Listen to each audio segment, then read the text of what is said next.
नमस्कार, मैं हूं डॉक्टर अजय भांबी और आज हम एक नए विषय की बात कर रहे हैं। वो विषय बताने से पहले मैं कुछ बातें कहना चाहता हूं। अनादिकाल से ज्योतिष का जो स्वरूप है वो उसमें इतनी संभावनाएं हैं कि वो कोविड के वायरस, उस वायरस जो इनविजिबल है, दिखता नहीं है, उससे लेकर एलियंस जो उड़न तस्तरी में या यूएफओ में आया करते हैं, वो घूमते रहते हैं हमारे दुनिया में। अभी हाल ही में अमेरिका का जो नासा है उसने उनसे संपर्क स्थापित किया। नासा ने एलियन से संपर्क स्थापित किया और जानना चाहा, और ये सारा कोडेड लैंग्वेज में हुआ था, बाद में डिकोड किया गया। संपर्क स्थापित किया कि भाई आप हमसे बात क्यों नहीं करते, आप कहाँ से आते हैं, ज़रा हमको क्लू दें। तो कैसे बात बनेगी? तो जो कोडेड लैंग्वेज उन्होंने बोला, ये डिकोड हुआ अभी कुछ समय पहले ही, उसमें उन्होंने बोला कि आप जो हैं इंडिया के नहीं दुनिया के जो लोग हैं बहुत ही बैकवर्ड हैं और आपको साइंस की तमीज़ नहीं है, आप साइंस का ABC नहीं जानते, तो आप उस लायक ही नहीं है कि हम आपसे बात करें। ये तो एलियंस हमारे बारे में, विश्व के बारे में सोचते हैं और हम गोरा काला जाति में, रंग में, इसमें फंसे हुए हैं। आप कौन से मज़हब के हो, हम इसमें फंसे हुए हैं। तो ये सारी स्थिति है। आज का हमारा जो विषय है, मेरे दिमाग में बहुत समय से था कि अगले 50 साल के बाद ज्योतिष का स्वरूप क्या होगा, ज्योतिष का भविष्य क्या होगा। जो सबका भविष्य बताता है दुनिया में, उसका भविष्य क्या होगा, क्योंकि ज्योतिष का भविष्य भी तो होना चाहिए। आज की डेट में भारत में से लेकर पूरी दुनिया में जो ज्योतिष हो रहा है वो बहुत ही रेंगने वाली अवस्था में हो रहा है। हमको बड़ा गर्व है, अलग बात है, लेकिन ऐसा नहीं हो रहा। मैं ऐसा बोल रहा हूँ, मेरी बात से लोगों को असहमति होगी, हो सकती है, लेकिन अगर हम ऋषिकाल की बात करें और वैदिक युग की बात करें तो हम में से कौन है ऐसा जो बोल सके? वैदिक काल को छोड़ो, कौन बोल सकता है मैं वराहमिहिर हूँ? है कोई नहीं है। तो इस तरह का, वो तो वैदिक काल की बहुत बात की बात है, उस तरह का ज्योतिष भारत में भी नहीं हो रहा। कहने को ज्योतिष हमसे ही प्रारंभ हुआ इस दुनिया में, लेकिन आज हम बहुत पीछे हैं। तो आज का जो विषय है, अगले 50 साल के बाद ज्योतिष कैसा होगा। मेरा एक अपना विज़न है, मेरी एक अपनी अंडरस्टैंडिंग है। तो मैं अपने सोच रहा हूँ कैसा होना चाहिए। तो आज हम उस विषय पर बात करेंगे। ऐसा नहीं है कि मुझे वर्तमान ज्योतिष में प्राउड नहीं है, मुझे बहुत प्राउड है। मेरी पहचान ही ज्योतिष के कारण है। मेरे घर की रोटी ज्योतिष से चलती है। ऐसा नहीं कि मैं इसको किसी दूसरी दृष्टि से देखता हूँ, लेकिन जिस तरह से साइंस के हर क्षेत्र में, चाहे वो एग्रीकल्चर हो, मेडिकल साइंस हो, कोविड अभी आया तो पूरी दुनिया ने कोविड की दवाई बना ली, कोरोना की। तो इस तरह का जो पूरा मामला है, तो मेडिसिन्स में हो, स्पेस में हो, वॉर में हो, वॉर टेक्निक में हो, तो उन सब में बहुत ट्रिमेंडस विकास हुआ है पिछले 50 साल में।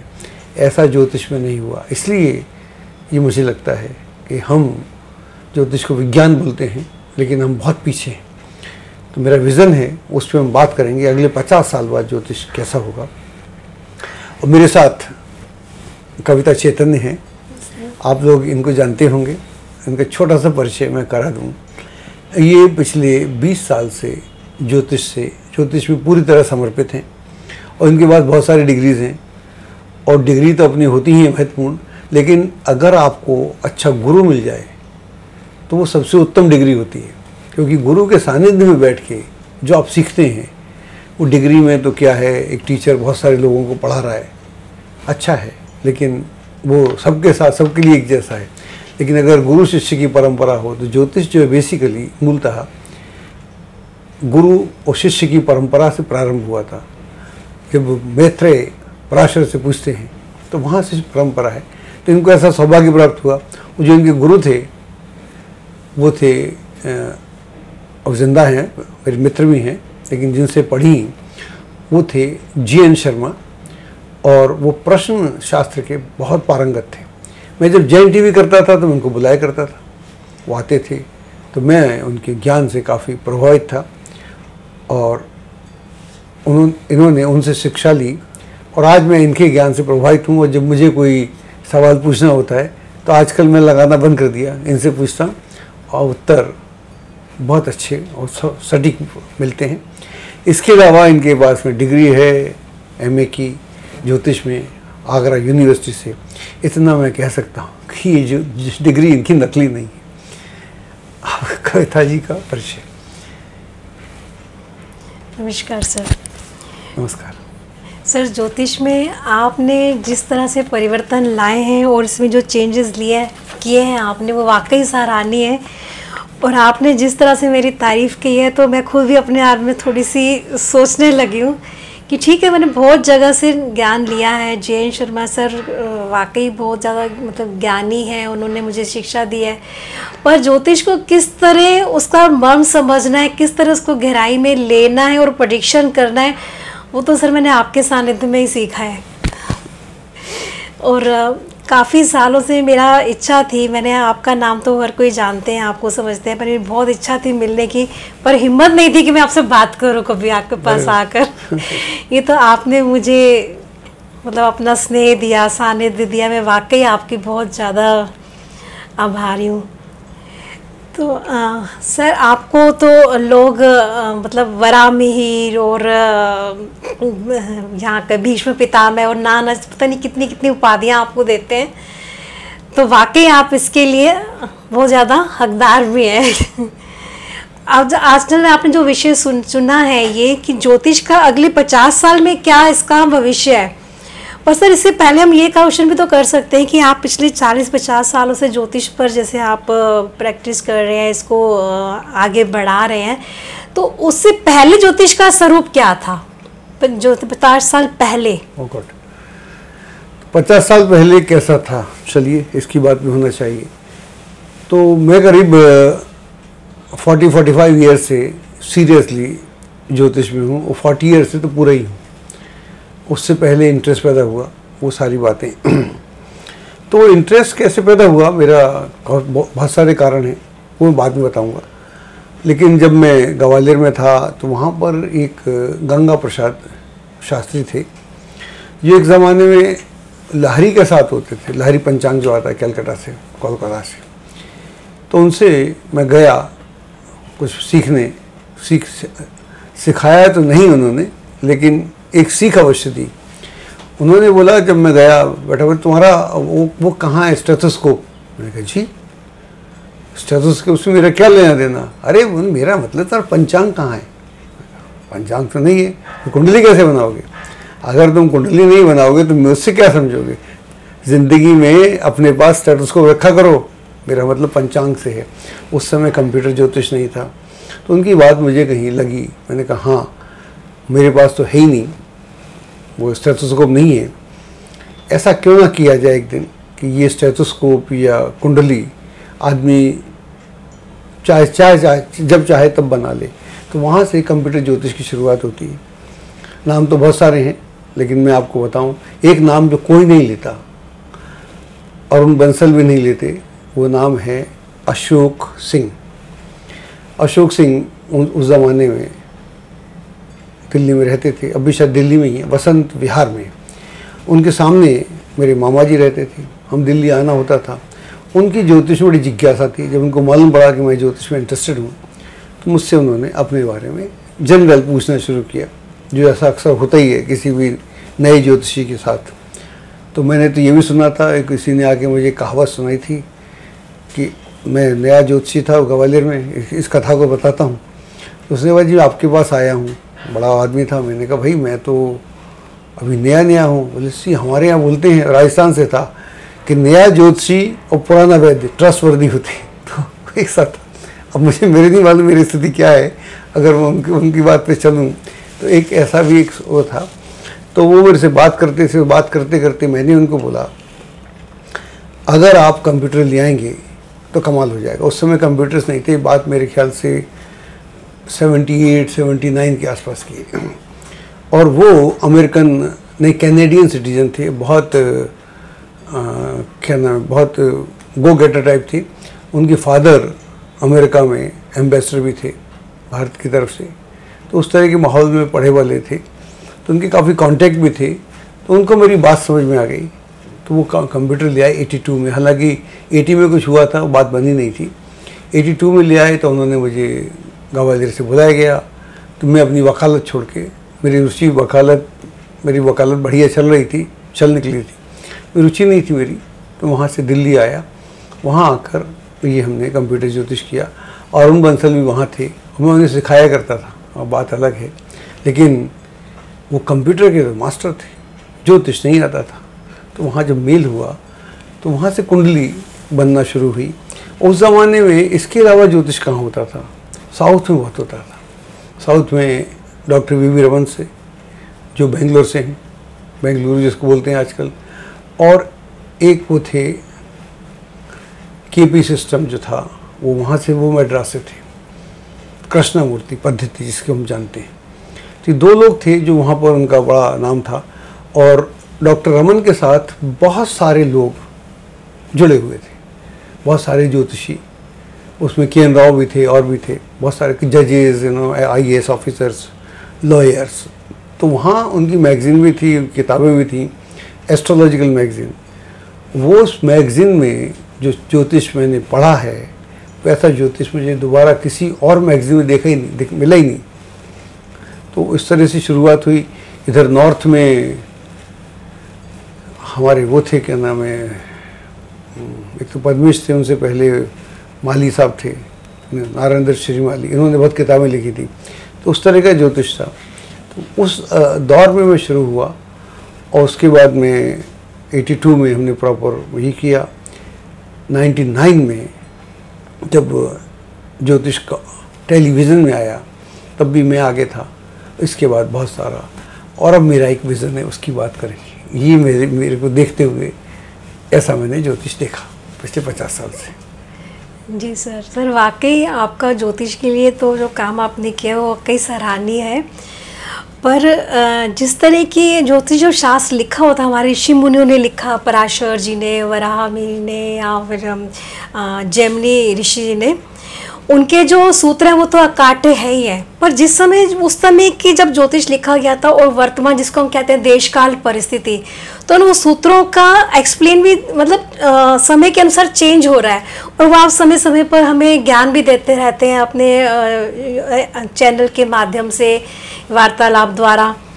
तो ये किस तरह से मतलब जो चेंज हो रहा है, ये आगे आने वाले समय में और किस तरह से परिवर्तन आएंगे इन सूत्रों में, इसके बारे में थोड़ी सी हमें इसके ज्ञान दीजिए। देखिए, जो मेरा जो अंडरस्टैंडिंग है, जो मैं सोच पा रहा हूँ, आज से 50 साल बाद मैं तो पक्का नहीं होऊंगा, और मुझे नहीं लगता आप भी होंगी, बाकी लोग तो बहुत होंगे, लेकिन बात तो होना चाहिए। अगर ज्योतिषी औरों का भविष्य बताता है तो ज्योतिष का कौन बताएगा? ये जिम्मेदारी भी ज्योतिषी की है। हम बताते हैं, युगों की हम बात करते हैं, बहुत सारी बातें करते हैं। कब बाढ़ आएगी इसकी बात करते हैं, कब सूखा पड़ेगा हम इसकी बात करते हैं, कब वायरस आएगा उसकी बात करते हैं, बहुत सारी बातें करते हैं। तो हमको ये भी मालूम होना चाहिए कि हमारा भविष्य क्या होगा। मेरा एक ऐसा विज़न है, मैं समझता हूँ कि ये जो वर्तमान ज्योतिष है, ये अगर ऐसे चलेगा फिर इसका कोई भविष्य नहीं है। I am very sorry to say, but I have to speak the truth. फिर इसका कोई भविष्य नहीं है। ये ज्योतिष जैसे जैसे आगे बढ़ेगा तो ज्योतिष बिल्कुल डिफरेंट होगा। तो ज्योतिष कैसा होगा उसकी हम बात आगे चलाते हैं। भामी सर, आपने अभी बताया कि आपकी पिछली 50 साल की यात्रा ज्योतिष में कैसी रही, और आपने इसमें बहुत सारे परिवर्तन भी किए कि ज्योतिष में किस तरह से इसको आगे हमें समझना है और बढ़ाना है। तो मेरी तो ये जिज्ञासा है, हालांकि और दर्शकों की सबकी जिज्ञासा होगी कि आगे आने वाले 50 साल में ज्योतिष का क्या स्वरूप रहेगा, इसमें किस तरह के परिवर्तन आएंगे, आपका क्या योगदान रहेगा। बहुत सारे क्वेश्चंस हैं दिमाग में। देखिए तो, जी और कुछ कहना है तो सर पहले इनका आप बताइए। क्वेश्चंस तो बहुत हैं दिमाग में। चल, जो पूछना पूछिए। देखिए, मुझे ऐसा लगता है कि अभी हमारा ज्योतिष क्या है, अभी हमारा ज्योतिष ठीक से कॉर्पोरेट भी नहीं हुआ जी। अगर ये व्यवसाय है तो कॉर्पोरेट तो हो, हर कुछ कॉर्पोरेट हो गया, योगा हो गया, आयुर्वेद भी हो गया, ज्योतिष कहाँ हुआ है? बिल्कुल सर। इक्का दुक्का अगर हम जैसा आदमी किसी को बुला लें तो उससे क्या कॉर्पोरेट थोड़ी हुआ। तो इसको पहले कॉर्पोरेट होना पड़ेगा, ताकि जैसे और जगह लोग बुलाते हैं लेक्चर देने को, किसी को बुलाते हैं, कोई स्पीकर है उसको बुलाते हैं कॉर्पोरेट्स में, कोई साइकाइट्रिस्ट तो पहले से आते थे, साइकोलॉजिस्ट पहले से आते थे। मैंने सुना नहीं कि हर जगह ज्योतिषी को बुलाते हो कि साहब ये हो इनॉग्रेट कर रहे हैं। ये तो बुलाते हैं, वास्तु में बुला लेते हैं, कुंडली दिखाने बुला लेते हैं। ऐसा कभी नहीं होता कि वो 100 कुंडलियाँ दिखाएं। मेरे साथ होता है, एक आध दो और के साथ होता है, लेकिन उस तरह नहीं होता। ज्योतिषी कहीं वहाँ जाके ग्रहों के हिसाब से उस फैक्ट्री के लिए, उस इंस्टीट्यूशन के लिए कोई ऐसी बात नहीं करता कि उससे एक कॉमन बात हो, वो व्यक्तिगत बात तो करता है। अभी तक हमारा ज्योतिष व्यक्तिगत है। जब ज्योतिष शुरू हुआ था बहुत पहले, तो वहाँ पर व्यक्तिगत भी नहीं था। जी सर। ये व्यक्तिगत नहीं था ज्योतिष, ज्योतिष सार्वजनिक था। कैसे था? राजा पूछता था, ज्योतिषी थे, हर राज्य में एक ज्योतिषी होता था। राजा पूछता था कि साहब पंडित जी ये संवत्सर जो बदला है आप बताइए क्या है। तो बता देते कि कितनी बरसात होगी, कितना सूखा पड़ेगा और कौन कौन सी एरिया में होगी और मौसम कैसा रहेगा, क्योंकि बहुत सारी चीज़ें तो मौसम चल रही थी, तो उसकी बात करता था ज्योतिषी। उसके बाद वो कहता था कि संस्कारों में कितना अंतर आएगा, लोग किस तरह के होंगे, क्या परिवर्तन आएगा, युद्ध कितने होंगे, तो युद्ध कितने होंगे, युद्ध के लिए हमें क्या करना है, युद्ध के लिए हमें कौन से दिशा से अटैक करना पड़ेगा और कौन सी दिशा हमारी कमज़ोर है। तो उस साल का पूरा भविष्य बताता था ज्योतिषी हर राज्य के, क्योंकि हर राज्य एक दूसरे को युद्ध में फंसे रहते थे। और कोई बीमारी आ रही है उसके बारे में बताओ, उस बीमारी के लिए हम क्या करें। कोई भी सफल राजा ये सारी बातें किया करता था। तो उसको ऐसा तो कोई राजा पूछता नहीं। अगर मान लीजिए हमसे कोई मंत्री संतरी पूछता भी है, हमसे तो प्राइम मिनिस्टर लोगों ने पूछा, लेकिन व्यक्तिगत पूछा, सार्वजनिक कोई पूछता नहीं, मना करते, ज्योतिष को मानते भी नहीं। छोड़ डॉक्टर मुरली मनोहर जोशी को, जिन्होंने ज्योतिष को लगा दिया था पूरे विश्व, पूरे हिंदुस्तान की हर जगह यूनिवर्सिटी में, उस तरह की सुविधा अभी तक नहीं है। और जो हुई थी दूसरी गवर्नमेंट आई उसे ख़त्म कर दिया।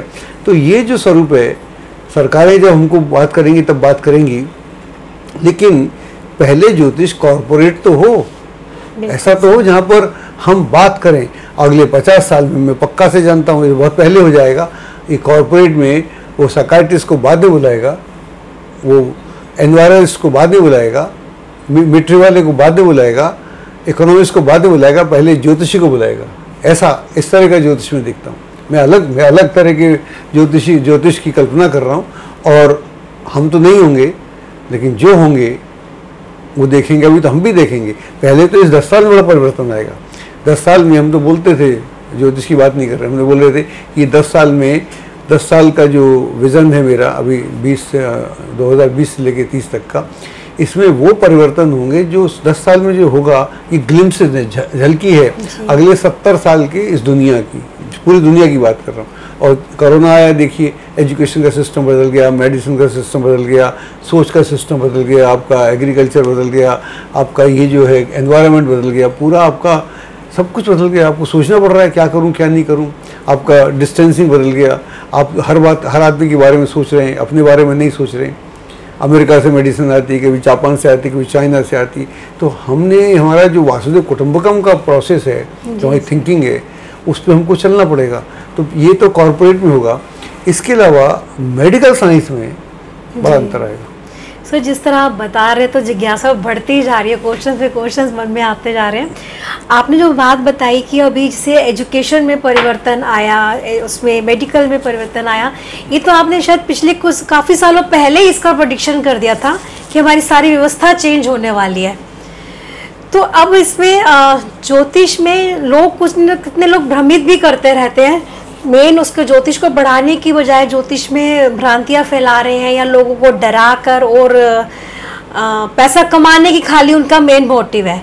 तो किस तरह से उनको ये मतलब इससे परिवर्तन लाना चाहिए, साथ में ना एक ईमानदारी से ज्योतिष को आगे बढ़ाना चाहिए। देखिए, इस दुनिया में जितने भी कार्यक्रम हैं उनका आधार तो पैसा है। अगर मेडिसिन में कोई परिवर्तन आ रहा है तो पैसा है, या कल्चर में आ रहे हैं तो पैसा है। तो पैसे के बिना तो कुछ चलता नहीं। मैंने इकोनॉमिक्स में एमए किया था, तो उसका एक सूत्र था कि धन वो धुरी है जिसके ऊपर पूरी अर्थव्यवस्था घूमती है, तो उसके बिना तो चलेगा नहीं। तो वो पिवटल पॉइंट जो है इसका पूरी भी कुछ किसी व्यवस्था का, वो धन है। तो धन तो मेन है, लेकिन धन कमाने के लिए जैसा आपने बोला, धन अपने आप आना चाहिए। अगर आपके पास ज्ञान है तो आपको धन के लिए इधर उधर के रास्ते नहीं चाहिए, 2 नंबर के रास्ते हैं, सीधा धन आता है। वो ठीक कह रहे हैं अब सर, जब आपको ज्ञान हो, जैसे कि आप मान लीजिए कोई डॉक्टर है, हम उससे प्रश्न भी नहीं करते, किसी हॉस्पिटल में जाते कहाँ प्रश्न करते हैं, या हमें कोई चीज़ लेनी होती है, खरीदनी होती है, कैमरे खरीदना हो मान लो, या कुछ बच्चों के लिए कुछ खरीदना हो, आप क्वेश्चन नहीं करते। आपको मालूम है कि ये चीज़, इसकी ये गारंटी है, ये इसकी सिचुएशन है, ये इसका रेट है, और एक यूनिवर्सल रेट है। तो आप रोज धड़ल्ले से, चाहे अमेजोन हो या फ्लिपकार्ट हो या कुछ, आप खरीद लेती हैं। तो मतलब ये है कि वो साख इस्टेब्लिश करना बहुत ज़रूरी है। बिल्कुल सर।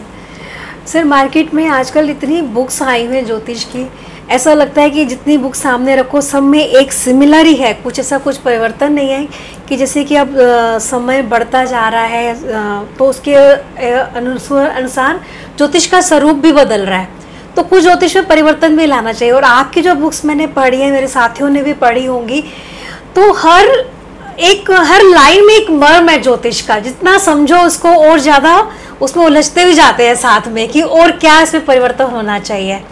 तो कैसे परिवर्तन लाना चाहिए लोगों को ना, या जैसे मेरे साथी, मैंने भी ज्योतिष सीखा है बहुत लोगों से, और भी सीख रहे हैं, तो उनको किस तरह से ज्योतिष को समझना चाहिए जो आगे उनके लिए हेल्पफुल रहे? देखिए अभी क्या है, ज्योतिष जो है ना व्यक्तिगत लेवल पे बहुत हेल्पफुल है, ऐसा नहीं कह सकते। मान लीजिए किसी को फैक्ट्री करना है, आप वास्तु करती हैं, आपको बुला लेता है, घर बनाना है, व्यक्तिगत है, बहुत अच्छा है। किसी को और कुछ करना है, इवन मंत्रिमंडल में भी लोग पूछ लेते हैं हम लोगों से, वो सारी चीज़ें अपनी जगह पर हैं, लेकिन इसका एक सार्वजनिक स्वरूप होना चाहिए। ज्योतिष व्यक्तिगत क्षेत्र से निकल के सार्वजनिक हो, हर आदमी को फ़ायदा हो। जैसे भविष्य लिखते हैं, उससे किसी को फ़ायदा नहीं होता, वो मेरी समझ में, मेरे को तो समझ में नहीं आता, उसका मतलब कुछ नहीं है, बोल दो चप्पल पड़ेगा भी नहीं पड़ेगा। लेकिन मेरा मूल प्रश्न ये नहीं है, मैं जो कहना चाह रहा हूँ, मैं ये कहना चाह रहा हूँ कि अगले 50 साल के बाद मेडिकल साइंस में क्या परिवर्तन होगा, ये मेरा अपना विज़न है। जी सर। तो सर आपने जैसे बोला कि अभी आगे नासा भी ज्योतिष को मानेगा और इसके मतलब इसके अनुसार वो अपना भी परिवर्तन लाएंगे अपने उसमें, तो मेरे जैसे बाकी जिज्ञासु मित्र हैं, मैं हूँ, तो आप उनको क्या मतलब एडवाइस करेंगे कि उनको किस तरह ज्योतिष को समझना चाहिए और कैसे उनको आगे इसको पढ़ना है? देखिए नासा आज तो मानता नहीं, और कितने सालों से नहीं मानता, साइंस के हर क्षेत्र को मानता है जी। योगा भी बहुत काम हो रहा है, योगा में साइंटिस्ट काम कर रहे हैं, नासा भी काम कर रहा है कि योगा से मानसिक स्थिति में कितना फ़र्क आता है, तो उस पर तो काम हो रहा है, हर जगह से काम हो रहा है। आयुर्वेद में भी बातचीत चल रही है, उसको माना नहीं, लेकिन योगा जो है हमारा, उसमें कहीं कोई कन्फ्यूज़न नहीं है। वहाँ पर शारीरिक चेंजेस के अलावा मस्तिष्क में चेंजेस क्या आते हैं, आपके टिश्यूज़ में चेंजेस क्या आते हैं। एक यहाँ बात और कहना चाहता हूँ कि ब्रेन के पास जो मेमोरी है 10% है, आपकी छोटे से इस टिश्यू में ब्रेन से ज़्यादा मेमोरी है, याद इतना जानता है एक टिश्यू। तो ये सब साइंस जान रही है, तो ऐसा ज्योतिष को करना पड़ेगा। तो मेरे को ऐसा जो मेरा विज़न है मेडिकल साइंस का, आज से 50 साल के बाद एक हॉस्पिटल होगा जिसमें डॉक्टर से कम ज्योतिषी ज़्यादा होंगे, इस तरह का हॉस्पिटल होगा। और उसमें मान लीजिए किसी के बच्चा होना है, तो बच्चे से पूछेंगे कि ये बच्चा कब होगा, कैसे होगा, और इस बच्चे का भविष्य होगा, वो तो अलग बात है। और इससे हम उसके पूरे 9 महीने का जो आइडिया देंगे, अभी तो लिखा है शास्त्रों में, प्रैक्टिस कहाँ करते हैं, 9 महीने में क्या करना चाहिए, एक लड़की कितना काम कर सकती है, कितना काम नहीं कर सकती, क्या होगा क्या नहीं होगा। मान लीजिए मेरे दिमाग में तो और भी कुछ है, जैसे मान लीजिए किसी की बच्चा नहीं हो रहा है, वो कंसीव किया लड़ी ने, अब वो ज्योतिषी ने बताया 2-3 महीने के बाद ही ये बच्चा जो है, मेडिकल साइंस तो ज़्यादा नहीं बोल पा रही, इसके लेग्स में कोई प्रॉब्लम हो गई और वो इसकी लंबी चलने वाली है। अब वो कह रहे हैं कि जब इस पहले तो बेटर ये है कि आप इसका अबॉर्शन करा लें, अभी तो हो जाएगा 2-2.5 महीने में जितने होता है। अब वो चाहते हैं कि नहीं साहब, बहुत मुश्किल से पहली बार कंसीव किया है, हमको बच्चा चाहिए और हम इसको जैसा भी होगा हमको चलेगा। फिर ज्योतिषी बताएगा कि इसमें कितनी प्रॉब्लम होगी और गर्भ में अगले 9 महीने में 8 महीने में हम क्या चेंजेस ला सकते हैं। इस तरह का ज्योतिष होगा, तब नासा मानेगा, ऐसा थोड़ी मानेगा। ऐसा थोड़ी जो बताया कि इस तरह हॉस्पिटल में सब में ज्योतिष का मेन रोल रहेगा, इसके लिए तो मुझे लगता है कि आपका तो खैर बहुत बड़ा योगदान रहेगा ही, पर और लोगों को भी कितनी ज्योतिष लोगों को मेहनत करनी पड़ेगी। इसको मेन बात इसके लिए उन्हें समर्पित होना पड़ेगा, बजाय कि सिर्फ एक मेन मोटिव रखने के लिए हमें पैसा कमाना है। देखिए, समर्पित तो होना पड़ेगा, वो तो अलग बात है, ज्योतिषी जनरली समर्पित होता है। अभी जो है, अभी हम कर रहे हैं सारी जितनी गणना हम कर रहे हैं अपने दिमाग से कर रहे हैं, हमारे दिमाग का अनुभव है। कंप्यूटर ने हमारी समस्या क्या हल की है, गणना के लिए हमको दिमाग नहीं लगाना पड़ता, हमको जो सूत्र हैं उनके लिए दिमाग लगाना पड़ता है। लेकिन अब हमने जब 40 साल पहले ये ज्योतिष को किया था तो गणना तो आसान हुई, लेकिन ज्योतिषी को बहुत लाभ नहीं हुआ, उसके ज्ञान में वृद्धि नहीं हुई, उसकी जो कैलकुलेशन थकान थी वो तो घट गई। वो कहीं भी बना सकता है कुंडली, उसके लिए नहीं बनती थी। हम तो सुनते थे जो पहले कुंडलियाँ मालूम कैसे बनती थी, साहब सेठ जी अभी कुंडली बन रही है, पंडित जी आते हैं गांव से, आते हैं थोड़ा सा बनाते हैं, वो कहते हैं क्या हुआ जजमान अभी नहीं बनी, वो अपने पंडित जी को घी देता था, आटा देता था, उनकी पूरे भर के दे देता था, फिर पंडित जी फिर आते थे, तो 6-6 महीने कुंडली बनती थी किसी रईस आदमी की। आम आदमी को ज़रूरत नहीं, टेवा बना है, पंडित ने टेवा बना के हाथ में पकड़ा दिया। तो ये भी दौर था, इस तरह कुंडली बनती थी। तो अब मेरे को जो समझ में आता है, जो मैं समझ पा रहा हूँ कि अभी आर्टिफिशियल इंटेलिजेंस है ना, जी सर, आर्टिफिशियल इंटेलिजेंस में मशीन जो है AIML, machine learning, artificial intelligence machine learning, इस पे अब लोग काम कर रहे हैं, मैं भी काम कर रहा हूँ। पहले हमने 40 साल पहले ज्योतिष पे काम किया, अब हम काम कर रहे हैं artificial intelligence machine learning, AIML, हम इस पे काम कर रहे हैं। इस पे पूरी दुनिया काम कर रही है। जैसे मान लीजिए मेडिकल साइंस का एग्जांपल देता हूँ, एक डॉक्टर है, उसको जानना है कि साहब अगले 5 साल के बाद या 10 साल के बाद ये बीमारी, जब कोरोना वायरस ही ले लें तो कोरोना वायरस अगले 6 महीने के बाद कैसा होगा, मासेस के ऊपर, मासेस क्या होगा, कौन से देश में इसका क्या होगा, तो पूरा डेटा इकट्ठा करते हैं, डेटा को फीड करते हैं, उसके अलग अलग फार्मूले हैं, उस फार्मूले से जब वो मशीन लर्निंग होती है तो मशीन आदमी से ज्ञान लेकर वो करती है। या सिक्योरिटी है उसमें करती है, ड्रोन आपका चल रहा है तो ड्रोन को कौन चला रहा है, वो आर्टिफिशियल इंटेलिजेंस चला रहा है। ये पब्लिक के बारे में आपको करना है, साइंस के बारे में करना है, क्या या हमारी एग्रीकल्चर कैसा होगा, तो जो आर्टिफिशियल इंटेलिजेंस है अब उसका युग आ गया। जब वो चलेगा, वो करेगा तो आधे से ज़्यादा काम तो वो करेगा। आज क्या होता है, मान लीजिए कि इलेक्शन हो रहा है तो किसी को जानना है, किसी सरकार को, किसी को भी, कि अगले पब्लिक हमको किस तरह का वोट देगी, तो उसको पूरा आइडिया है उसके पास कि ये सिचुएशन है, ऐसा है, अब मुझे किस तरह की बातें करना चाहिए। हालांकि कई बार ये उल्टा पड़ जाता है, अलग बात है, इस तरह का हो रहा है। या हमको कोई मान लो कोई मार्केट में कोई प्रोडक्ट लाना है, लाना है तो 5 साल बाद लाना है, 6 महीने बाद लाना है, तो हमको जानना पड़ेगा कि मासेस का आइडिया क्या है उस बात के बारे में। इस तरह से हमको ज्योतिष में जानना पड़ेगा कि आज से साल भर बाद, 2 साल बाद, 5 साल बाद या 50 साल बाद ग्रह की स्थिति क्या है, हमको सब मालूम है, सब गणना हमारे पास।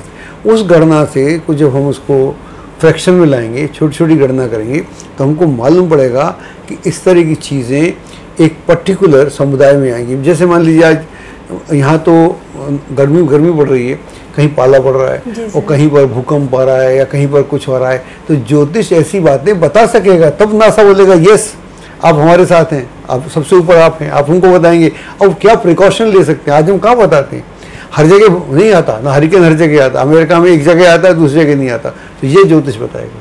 जी सर, तो जैसे आपने अब साइंस की बात की कि साइंस ने इतना कुछ बताना शुरू किया है और उसको तो खैर सपोर्ट भी मिल रहा है गवर्नमेंट की तरफ से और तरफ से, पर ज्योतिष को इतना सपोर्ट तो नहीं है ना, इसमें तो आपको ही योगदान देना और आप दे भी रहे हैं। जैसे तो इसमें और क्या क्या परिवर्तन लाने चाहिए, जैसे कि ग्रहों को पढ़ने में, उनको स्टडी करने में, और किस तरह से उनको और ज़्यादा उनकी व्याख्या की जाए, कैसे समझा जाए? देखिए आप मेरी बातें बहुत कर रही हैं, बात मेरे से नहीं होगी, मैं तो जितना कर सकता हूँ, हर आदमी की लिमिट है, मैं ज़्यादा नहीं कर सकता हूँ और मैं बूढ़ा भी हो रहा हूँ, तो जितना मैं कर सकता हूँ करता रहूँगा। लेकिन करेंगे सब लोग, सब लोगों के बिना नहीं बात बनेगी, मेरे अकेले का काम नहीं है, इसमें तो सभी लोग अपना अपना योगदान देंगे तब बात बनेगी। तो एक ऐसा ज्योतिष, उसके ऊपर कोई विचार नहीं होता। इतनी गोष्ठी में हम जाते हैं, इतने प्रोग्राम्स जाते हैं, कभी किसी ने इस विषय को उठाया भी नहीं, कोई बात ही नहीं कर रहा है। वो आके अपना गान गा के चल देते हैं जी सर, या अवार्ड मिल जाते हैं। तो हमको पूरी व्यवस्था बदलनी पड़ेगी। हम आपस में एक दूसरे की तारीफ करते रहे, आप मेरी करो मैं आपकी करूं, या एक दूसरे की बुराई करो, ये विषय है ही नहीं हमारे पास। ना तारीफ हमारे लिए विषय है, ना बुराई हमारे लिए विषय। हमारे लिए विषय कहाँ है? हमको उस विषय के ऊपर मंथन करना पड़ेगा, विचार करना पड़ेगा। तो ग्रह हमारे पास हैं, उसको देखना पड़ेगा। जैसे वेस्टर्न ज्योतिष है, जो हम भारतीय ज्योतिष करते हैं, वेस्टर्न नहीं जानते, वेस्टर्न है वे हमारा नहीं जानते। उन दोनों में समन्वय करना पड़ेगा, उसमें सारा पूरा एक अंदाज लगाना पड़ेगा। फिर हमको हर एक पॉइंट पर काम करना पड़ेगा। जैसे मान लीजिए वॉर है, तो वॉर कहाँ होगी, या ये दंगे फसाद कहाँ होंगे, या अगर ये आप बातें बताना शुरू कर देंगे तो सरकार आपको बिल्कुल पैनल में रख लेगी। आपका तो एमपी होगा वहाँ पर। पहले एमपी हुआ करते थे, आज से 300 साल पहले। मैं आपको बता दूं, हर यूरोप की गवर्नमेंट में, यहाँ भी होते थे, जो ज्योतिषी होता था उसके लिए एक पार्लियामेंट में सीट भी हुआ करती थी। और यहाँ जब ज्योतिषी जाता था राज दरबार में, तो राजा से ऊपर बैठता था। ऐसा अब कहाँ होता है? जो नेता बोलता है हम तो मान जानते नहीं। जो यहाँ मिल गए थे ज्योतिषी साहब, दूर आए थे, पंडित जी महाराज हैं, अरे हमको दया के पात्र हैं, हमें ज्ञान से पहचानो, हम दया के पात्र नहीं है आपकी। बिल्कुल। इसलिए हमारी पूजा मत करो, पंडित हैं, वो अलग बात है। लेकिन हमारी पूजा अगर आप करते हैं, हमारा सम्मान करते हैं, हमारे ज्ञान से होना चाहिए। मेरे ब्राह्मण होने से नहीं होना चाहिए। वो तो किसी भी ब्राह्मण का हो रहा है, भीख मांग रहा है, उसका भी हो रहा है। मैं भीख थोड़ी मांगता हूँ, या ज्योतिषी भीख मांगता है। तो मेरा कहने का मतलब ये सब था जी। तो सर, ये 50 साल जो हमने आगे के रखे हैं कि ज्योतिष का स्वरूप कैसे चेंज होगा इसमें, तो इसके बारे में आप कुछ इसके लिए, जैसे मुझे तो और जिज्ञासा बढ़ गई है कि ज्योतिष को जैसे समझने की, और साथियों की भी जिज्ञासा होगी कि इसमें वो किस तरह से इसको और ज़्यादा समझने की कोशिश करें, इसको ज्योतिष को स्टडी करें कि आगे वो भी इसको साइंटिफिक तरीके से समझ सकें। देखिए, आज से जब 40 साल पहले कंप्यूटर्स आए, या कंप्यूटर ज्योतिष आया, या फिर टेलीविज़न पे ज्योतिष आया, इसका प्रभाव क्या हुआ कि ज्योतिष के बारे में एक जागरूकता बढ़ी पूरी दुनिया में। अब ज्योतिष इतना अछूत नहीं है जितना 40 साल पहले था। मेरा तो एक दोस्त था, वो मैं ज्योतिष कर रहा था लॉ छोड़ के, तो बोलता था तू क्या हो जाएगा, 100 रुपये का ज्योतिषी हो जाएगा। तो 100 रुपये मिलता था, आपको ताज्जुब होगा जान के। ज्योतिषी की औकात 100 रुपये आती। तो उसने मुझे ऐसा बोला, तो ऐसा ही था ज्योतिष। और आज पंडित की हिम्मत नहीं थी जजमान से मांगे इतने पैसे रख दो, उसने सवा रख दिया, ये रख दिया। लोगों को पंडित नीचे बैठा करते थे, गले में एक चादर होती थी, उसमें आके आदमी पैसे रख देता था। 1 रुपया, चवन्नी, अठन्नी, 5 रुपये, 10 रुपये, बचपन में ऐसे ही होता था। तो इस तरह का ज्योतिष था। तो वहाँ से ज्योतिष को आज कंप्यूटराइज हुआ, आज मॉडर्न हुआ, आज हम यहाँ बैठ के बात कर रहे हैं, टेलीविज़न से हमारी बात हो रही है। ये सारी चीज़ें बहुत अच्छी हुई हैं, ऐसा नहीं है। लेकिन अब क्या है, हमको एक तो समन्वय की ज़रूरत है। एक हर विषय में, जिस विषय से मान लीजिए आप प्रश्न में मास्टर हैं, तो आप पूछें क्या करना चाहिए, तो प्रश्न में जो आपके टीचर तो अब नहीं कर रहे इतना, आप जो हैं, तो आपको अपने विषय पर ऐसा हो कि हम प्रश्न के ऐसे सूत्र बना सकें कि कोई भी आदमी कर सके। ऐसा नहीं कि आपने कुंडली मार के बैठ गए। हम ज्ञान पे कुंडली मार के बैठ जाते हैं। मेरा ज्ञान है नितिन जी, हमारे मामा जी हैं 93 ईयर्स के हो गए, मैं उनसे हंसता भी हूँ। मैंने बोलता हूँ एक तेरे को बात बताऊँगा बेटा, बताऊँगा एक दिन, बताऊँगा। बता रहे हैं मुझे। अब अभी भी उनका बर्थडे था, मैंने कहा आपने देखा, मैंने बोला सब पब्लिकली, बोले हाँ बेटा आई नोटिस दैट है, अब मैं बताऊँगा। मैंने कहा जी मुझे इंतज़ार है। तो ऐसा नहीं करना पड़ेगा। ये स्कूल वगैरह हम खोल रहे हैं, हम इंस्टीट्यूशन खोल रहे हैं, वो सारी अच्छी बात है, लेकिन पढ़ा क्या रहे हैं, मसला ये है। खोलता हम सब कुछ है, पढ़ा क्या रहे हैं। डिग्रियाँ बांटने से ज्योतिष नहीं होता। बिल्कुल सर। ज्योतिषी को डिग्री मिलना ही नहीं चाहिए जब तक पारंगत ना हो जाए। नहीं मिलती थी मेरे ज़माने में, नहीं मिलती थी, मैं जानता हूँ, नहीं मिलती थी, सवाल ही नहीं पैदा होता। टीचर भगा देता था, गुरु होते थे भगा देता था। तुम्हें आता क्या है, संस्कृत आती है, ये आता है, वो आता है। तो मतलब उसका एक, अगर मतलब आपको IAS होना है, उसकी एक एग्जाम है ना प्रॉपर। जी सर। इस तरह का ज्योतिष नहीं होगा तो कैसे बात नहीं। मान लो आपको IIT में जाना है, तो उसके लिए कुछ होता है ना। यहाँ तो कुछ भी नहीं है, ये ले लो वो ले लो, तो कैसे ज्योतिषी बनेंगे। तो ऐसा ही चलेगा। तो आपको हर विषय में, जैसे आपका प्रश्न है, मान लीजिए किसी का वो बच्चों के बर्थ के बारे में, उनकी हेल्थ के बारे में, तो इस तरह के हेल्थ का अलग से डिपार्टमेंट होगा। या किसी का हार्ट में है, तो हार्ट के रोग कैसे होते हैं, तो हार्ट के अलग लोग होंगे, या आर्थराइटिस के हैं, तो इस तरह की मेडिकल साइंस में ये होगा। इसके अलावा वॉर में किस तरह की वॉर होती है, स्पेस वॉर होगी, नीचे वॉर तो कोई होगी नहीं, तो कौन सी स्पेस से कौन सा कर सकता है, तो वहाँ पर ग्रहों का इन्फ्लुएंस क्या रहेगा, एक अलग एरिया हुआ। अच्छा, किस तरह की हमारी बीमारियाँ होंगी, वो बीमारियों से हम पहले कैसे बचें, अगर कोई पहले बताएगा। आज तो चूँकि बाकी हमने बता भी रहे थे, कुछ लोगों ने और बताया होगा कोरोना वगैरह के बारे में, तो सुनता भी नहीं है, सरकारें नहीं सुनती। तो जब तक नासा एक्सेप्ट नहीं करेगा, लोग सुनेंगे भी नहीं। जी करेगा, ज्योतिषी ने बोला है, और उनके पीछे 4 ज्योतिषी ने बोला है, एक उसकी है, वो इंटरनेशनल रेपुटेशन की हैं। ऐसा कोई अवार्ड होगा लोकसभा में, जिस कंट्री में होगा उसकी कोई सीट होना चाहिए, जो भी वहाँ की व्यवस्था हो, और एक ज्योतिष का अवार्ड होना चाहिए अलग से, जो नेशनल इंटरनेशनल लेवल मिले, कि मालूम पड़े कि साहब इनसाफ के साथ नोबेल पुरस्कार है। इस तरह की कोई होना चाहिए। वो स्पेस की बात होगी, हम तो स्पेस में जा रहे हैं, हम स्पेस में जा रहे हैं। अब अगले 100 साल के बाद आप भारत में अमेरिका में नहीं रहेंगे। आपका घर एक अगर यहाँ है, जैसे बोलते हैं घर तो गांव में है, घर दिल्ली में है, बॉम्बे में है, मुंबई में है, अब आप बोलेंगे घर हमारा यहाँ है, आपके जनरेशन बोलेगी कि हम मून पे रहते हैं, कि मंगल पे बन रहा है हमारा, ऐसा इस तरह की दुनिया में हम जाने वाले हैं। तो हमारी दुनिया कुछ अलग हो गई है। अभी एक भारतीय लड़की है, वो कल्पना चावला की बात, उसका नाम शायद ज्योति है मेरे ख्याल से, वो आज में पढ़ रहा था, तो वो जो है वो लड़की स्पेस में जा रही है अभी। वो पहली, उसके बाद कल्पना के बाद पहली लड़की जो स्पेस में जा रही है, और वहाँ पर वो 90 मिनट्स रहेगी। तो वो उसकी जो वो है प्लेन और rocket what ever you call, उसकी स्पीड है जो लाइटनिंग स्पीड है उससे 3 टाइम्स ज़्यादा है जी। समझे आप? तो उस स्पीड से उड़ रहा है, तो ये स्पीड से उसके वो एकदम से यहाँ से मतलब मून के ऑर्बिट में आ जाएगी, स्पेस का ऑर्बिट, पृथ्वी का ऑर्बिट से खत्म हो जाएगी। जब आप पृथ्वी का ऑर्बिट से खत्म होते हैं तो आपका जो वेट है बहुत कम हो जाता है, आप फ्लोट करते हैं, तो शी विल बी फ्लोटिंग। बहुत जल्दी आप उस सबको लड़की को देखेंगे। भारत की है, आंध्रा की है, सिर्फ 33-34 ईयर्स की है। मैं जब उसको देख रहा था मैंने कहा वाह। तो हमारे पास एक जवान देश है, जवान देश के हम नागरिक हैं, हम हर क्षेत्र में तरक्की कर रहे हैं। हमको ज्योतिष में सोच बदलनी पड़ेगी, एक अपने को अलग तरह की बात होना पड़ेगी, हम क्या कर रहे हैं उसके लिए हमको आज तैयारी करनी पड़ेगी। आजकल जो आर्टिफिशियल इंटेलिजेंस है, AI/ML, इस पर विचार कीजिए, इस पर काम करिए। जो लोग ज़्यादा इंटेलिजेंट है हमारे साथ जुड़े हैं, हम भी उनके साथ कुछ करेंगे। ऐसा कुछ होगा तब तो कुछ ज्योतिष में कुछ बात बनेगी, वरना ज्योतिष में तुमने मेरी तारीफ की, मैंने तुम्हारी तारीफ की, तो ये तो कुछ बात बनी नहीं ना। सर तो, जिस तरह आप ज्योतिष की इतनी व्याख्या कर रहे हैं, इतना बता रहे हैं, तो मुझे लगता है लोगों की जिज्ञासा भी बढ़ रही होगी और आंखों में पता नहीं कितने सपने भी तैर रहे होंगे। ये जो दुनिया है, हम एक नए युग में हैं, और आज से अगर मैं 70-80 साल की बात करूं तो एकदम ही नया युग है, एकदम नया युग है। ये सेंचुरी जो है आपकी, ये बदलाव की सेंचुरी है। वैसे भी हम 3rd मिलेनियम में हैं, और 3rd मिलेनियम के 1st सेंचुरी में हैं, 21st में। और आप देख लीजिए पिछले 20 सालों में, 2 डेकेड में कितना अंतर आया, सब हमारा सोच सब कुछ बदल गया। और ये डेकेड जो है 3rd वाला, ये बड़ा करामाती है।